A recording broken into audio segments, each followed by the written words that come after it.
নমস্কার বন্ধুগণ, আমি প্রসেনজিৎ নিয়ে চলে এসেছি আরও একটি নতুন রিভিউ নিয়ে। তাই আর বেশি কথা না বাড়িয়ে চলুন মুভির রিভিউতে। কিরণ রাও পরিচালিত, আমির খান প্রযোজিত লাপাতা লেডিস একটি হালকা কমেডি ও সাসপেন্স সিনেমা।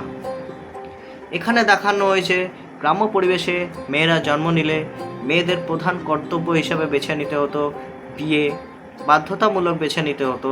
এই কথাটা না বললে ভুল হয়ে যেত। বাধ্যতামূলক তাদের বেছে নেওয়া হতো বিয়ে, স্বামী, রান্নাবান্না এসবই। কিন্তু তাদেরও একটা ড্রিম রয়েছে।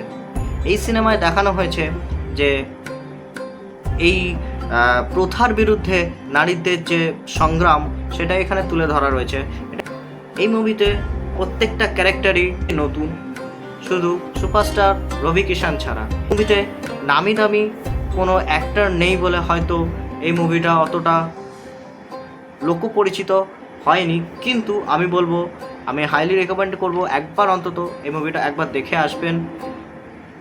এখানে রবি কিষানের অ্যাক্টিং জাস্ট মারাত্মক হয়েছিল, মারাত্মক, হেভি লেগেছে। প্রথমে দেখানো হবে যে উনি একজন ঘুষখোর পুলিশ, কিন্তু লাস্টে আপনার ওই রবি কিষানের অ্যাক্টিংটা দেখে আপনার চোখ দিয়ে অন্তত চোখের কোনায় অন্তত জল চলে আসবে।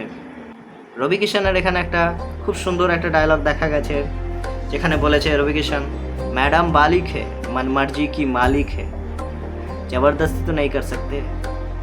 একটা দারুণভাবে বলেছে ডায়লগটা রবি কিষানজি, খুব সুন্দর হয়েছে সিনেমাটা।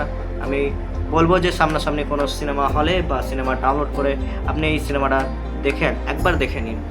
নমস্কার বন্ধুগণ, মুভি রিভিউ এখানেই শেষ। দেখা হবে আবার একটি নতুন সিনেমার রিভিউ নিয়ে। দেখতে থাকুন। ভালো লাগলে লাইক করবেন, সাবস্ক্রাইব করবেন এবং শেয়ার করবেন। ধন্যবাদ।